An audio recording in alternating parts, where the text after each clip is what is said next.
La Bourgogne était le lieu de rendez-vous de la 7e et avant-dernière manche de la saison 2021 de Roscar GT Challenge les 29 et 30 octobre 2021. Après Manicourt et le Paul Ricard, Dijon-Prenois est le 3e circuit ex-F1 à accueillir les concurrents du Roscar cette année. Sur ce tracé de 3 km 801, le format de course est habituel, plusieurs séances de roulage le vendredi, puis les qualifications et les 2 courses d'1 heure le samedi, une formule qui séduit toujours autant les pilotes et les équipes. Ça fait 3 ans que je ne suis pas remonté dans une voiture de course. Alors bon, je sais bien, je suis passé à autre chose. Et donc là, je retrouve le volant juste pour une course, ça me fait plaisir. J'aime bien rouler, j'aime bien piloter, et puis peu importe le circuit, du moment qu'on s'éclate, c'est le plus important. Et puis je suis content de retrouver les autres pilotes et puis de pouvoir me battre sur la piste avec eux. Je trouve que le Roscar, c'est voilà, pour un budget malgré tout assez limité, on arrive à se faire vraiment plaisir, quoi. Philippe et son équipe font un boulot superbe, donc du coup ça rassure. Ça change du quotidien, on a hâte d'arriver au circuit le matin, on a de passer la journée, le soir on a le sourire, c'est super. On a la chance de faire ça depuis 3 ans, on s'entend très bien, on fait une bonne équipe.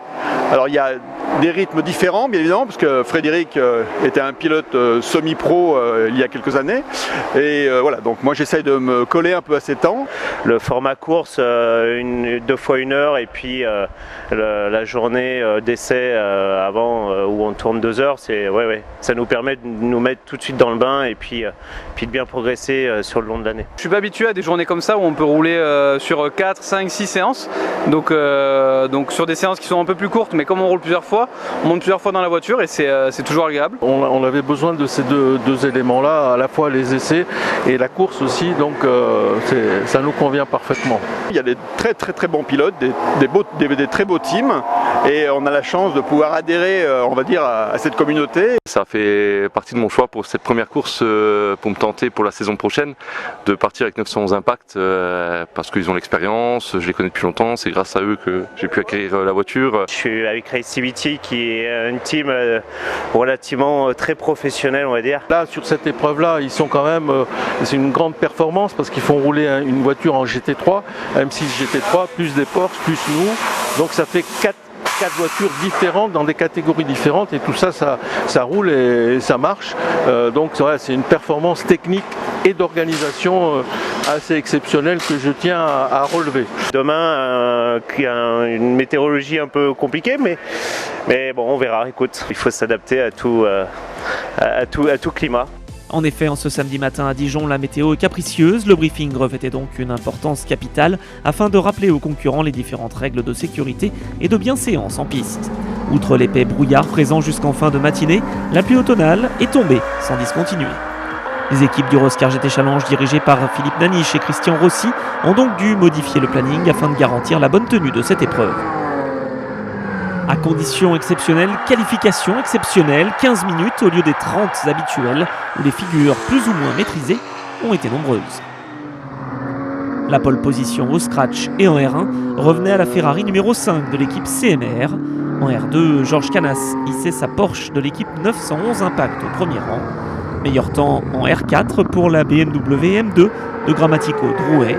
En R3, la Porsche numéro 18, Race Event, partira en pole, tandis qu'en R0, la BMW de la famille Robé a signé le chrono de référence.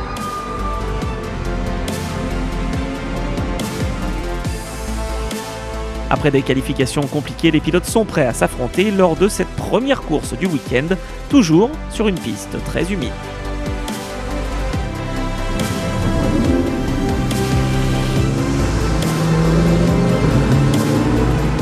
Le drapeau vert est agité, les concurrents sont partis pour 1 heure de course.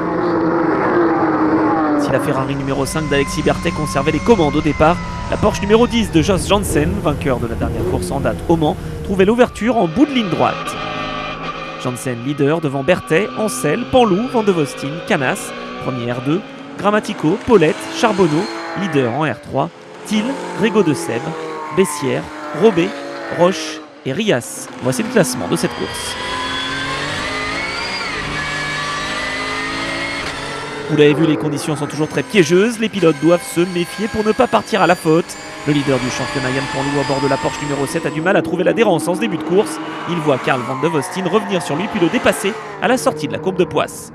En tête, Janssen est comme un poisson dans l'eau. Il est suivi comme son ombre par Alexis Berthet sur la Ferrari numéro 5.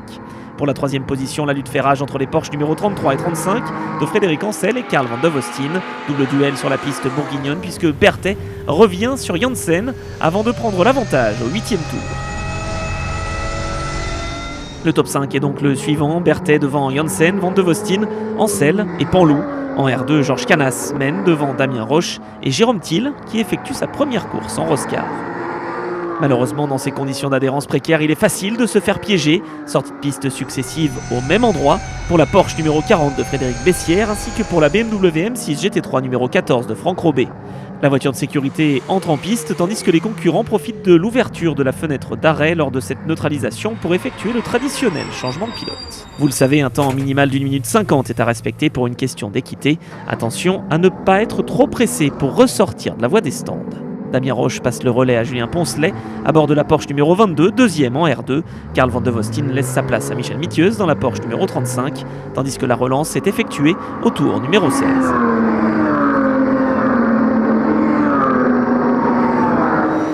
Ressorti en 9e position après les arrêts, Michel Mitieuse s'attaque et commence son festival de dépassement, tout comme Jos Janssen. 3 places de reprise en un tour pour le Belge de l'équipe GG Racing qui remonte au 3e rang.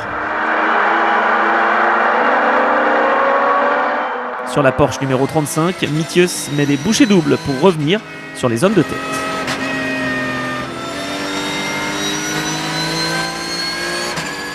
Habituellement associé à Olivier Favre, Yann Panlou va finalement effectuer l'intégralité de cette première course. Le pilote de B-Autosport est à la lutte pour la victoire avec la Ferrari numéro 5 de Patrick Michelier qu'il dépasse avant le double gauche de la bretelle. Les deux leaders du championnat vont devoir se méfier du retour de la Porsche numéro 10 de Janssen. En R4, Drouet et Grammatico se dirigent vers la victoire sur leur BMW, tandis qu'en R2, la lutte est intense entre les Porsche numéro 28 et 22. Retour avec Jos Janssen, le Belge est surmotivé dans ces conditions et revient comme un boulet de canon sur les leaders. Michelier et Panlou s'expliquent et c'est un nouveau changement pour la première place entre la Porsche numéro 7 et la Ferrari numéro 5.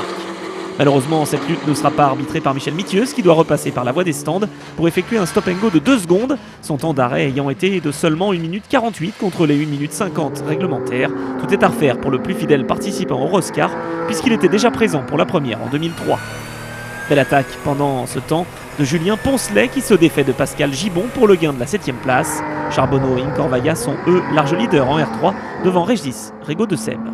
À moins de 5 minutes de la fin de cette première course, rien n'est fait pour la victoire. Patrick Michelier est en tête mais Jos Janssen reprend plusieurs dixièmes par tour. Quelle attaque de la part du pilote GG Racing qui s'empare des commandes de l'épreuve à 2 tours de l'arrivée et qui va filer vers sa 2e victoire consécutive. Janssen décroche donc une 2e victoire de rang devant Michelier, Berthet et Panlou. Belle remontée de Michel Mitieuse qui termine 5e devant la Porsche numéro 22 de Damien Roche et Julien Poncelet, victorieux en R2. Je remercie les 2B parce que j'ai un moteur fantastique. Et après ouais, ça a été... Non, c'est très compliqué avec la pluie et tout. Là, quand on voit pas grand chose, c'est un peu compliqué.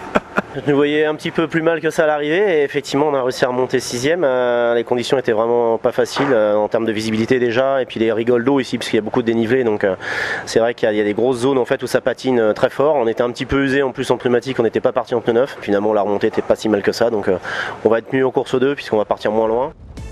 En Roscar, ce challenge multimarque labellisé FFSA, l'objectif est de se faire plaisir tout en progressant, d'où la présence régulière de plusieurs pilotes, coachs. On a la chance d'avoir un coach Christopher, qui est vraiment un gars super, qui nous permet donc de pouvoir rouler en toute confiance, augmenter le rythme tout au fur et à mesure de la journée. Les sessions passent vite à plusieurs pilotes, donc c'est de gagner du temps sur tous les repères, ça peut être les repères de frein, point de braquage, point de corde, point de sortie, les vitesses de passage, le feeling avec la voiture, les pneumatiques, etc. André il se débrouille très bien, il a beaucoup d'expérience donc j'ai plus grand chose à lui apprendre, mais voilà c'est ça en fait, on discute bien tous les deux, on travaille bien donc je lui apporte mes petites connaissances techniques de pilotage et lui me raconte des anecdotes sur le passé donc c'est chouette. Je suis très content, il prend bien soin de moi, il m'explique bien les choses donc ça va, tout se passe bien. Moi je monte beaucoup en voiture avec eux parce qu'on leur donne l'info à l'instant T et il n'y a rien de mieux pour progresser que de comprendre sur le moment, de leur expliquer sur le moment et je sens la voiture et ce qu'elle fait en même temps qu'eux donc je peux vraiment tout leur expliquer. C'est quand même vraiment malgré tout un très bel entraînement et c'est pour moi indispensable pour pouvoir justement progresser en toute sécurité voilà, tout au long de la journée et tout au long bien évidemment du Roscar. Le but c'est eux déjà qui prennent du plaisir et puis qui fassent des bons résultats parce que le plaisir passe aussi par les résultats. Il est quasiment 16h30, les équipes et les pilotes sont prêts pour cette seconde course d'une heure dans des conditions de piste toujours aussi compliquées. Les pneus Pirelli Pluie sont montés sur les voitures, les concurrents vont pouvoir s'élancer. Avec un ordre de départ basé sur les résultats de la première course, Josh Janssen s'élance en pole devant le duo Michelier-Berthet. Troisième place pour Yann Panlou et Romain Favre, le fils d'Olivier, qui va faire ses premiers tours de roue sous la pluie. En ce début de course, il faut rester vigilant. C'est le cas de Patrick Michelier qui profite d'une légère erreur de Janssen pour s'emparer de la première position. Yann Panlou sait qu'il doit attaquer pour ne pas perdre trop de points au championnat. C'est justement ce qu'il fait puisqu'il dépasse Janssen pour le gain de la deuxième position. Julien Poncelet est également à l'attaque avec sa Porsche 991 Cup engagée en R2. Il est désormais troisième derrière Michelier. Panlou a profité de ces conditions piégeuses pour s'emparer des commandes de la course dès le troisième tour. Beau début d'épreuve également pour Michel Mithius, puisqu'il pointe au 4e rang, juste devant Josh Janssen. Dans le peloton, la lutte fait rage entre la BMW M2 de Grammatico Drouet, leader en R4, et la Porsche numéro 28 de Canas, deuxième en R2, juste devant Jérôme Thiel et sa 991 Cup numéro 53. Oh, alors que c'est la sortie de route pour Janssen dans la courbe de Poisse. Incapable de repartir par ses propres moyens et situé dans un endroit ultra dangereux, le Belge est évacué par les commissaires et doit malheureusement mettre pied à terre. La course continue et l'affrontement entre les 4 premiers bat son plein. Mithius est déchaîné dans cette seconde course. Il fait l'intérieur à la Ferrari de Michelier à l'épingle et s'empare de la 3e place au 13e tour. Mais il ne va pas s'arrêter là. Le pilote 911 Impact revient puis dépasse Julien Poncelet. Il est donc deuxième et il a Yann Panlou en ligne de mire.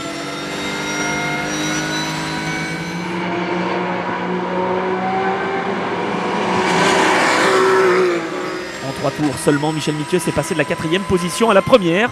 Une véritable démonstration de la part du pilote Porsche juste avant l'ouverture de la fenêtre d'arrêt au stand.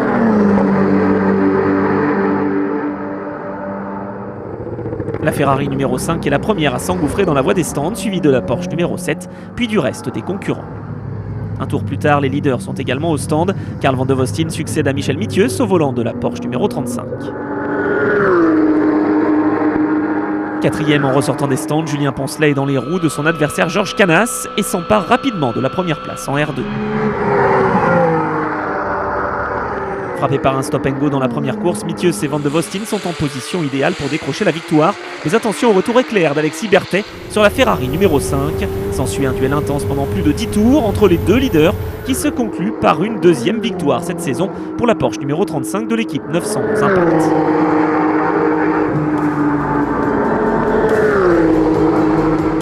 Au cumul des deux courses, c'est toutefois la Ferrari numéro 5 de l'équipe CMR qui s'impose et fait une excellente opération au classement général face à la Porsche numéro 7 de l'équipe de B Autosport. Malgré un week-end compliqué en raison des conditions météorologiques, les pilotes se sont régalés sur le circuit de Dijon-Prenois. Début prudent parce que beaucoup d'eau. Et après j'ai commencé à me placer, regarder mes chronos, 37, 36, 35, 34 et après c'était parti quoi. Je sais où je peux en mettre, comment il faut se placer et tout, c'était trop bon. Énormément de pression avec l'équipe CMR et la Ferrari, je les sentais derrière moi. Petite goutte de sueur quand même, on va pas se mentir. La voiture est bien à l'aise sur la pluie, c'est vrai qu'elle va bien. Et puis c'est vrai qu'on fait équipe depuis le début et on se voit pas, je vois pas faire sans. J'aurais pas voulu rouler tout seul. Je préfère, voilà, on va au bout. Comme je dis, on gagne à 2, on perd à 2, c'est comme ça. Et puis Dijon, on a toujours fait des bons résultats à Dijon. On est toujours bien arrivé, donc c'était vraiment un grand plaisir. Vrai. Et puis c'était moi le doyen du podium, alors ça m'a fait encore plus plaisir. La traditionnelle remise des trophées par Philippe Naniche et Christian Rossi se tient sous la structure du club pilote pour récompenser les vainqueurs de différentes catégories. C'est ainsi que se conclut ce 7e rendez-vous de la saison 2021 de Roscar GT Challenge. Direction désormais Manicourt pour disputer la grande finale de la saison. Pour plus d'informations, rendez-vous sur le site roscar.fr ou sur la page Facebook du Roscar GT Challenge.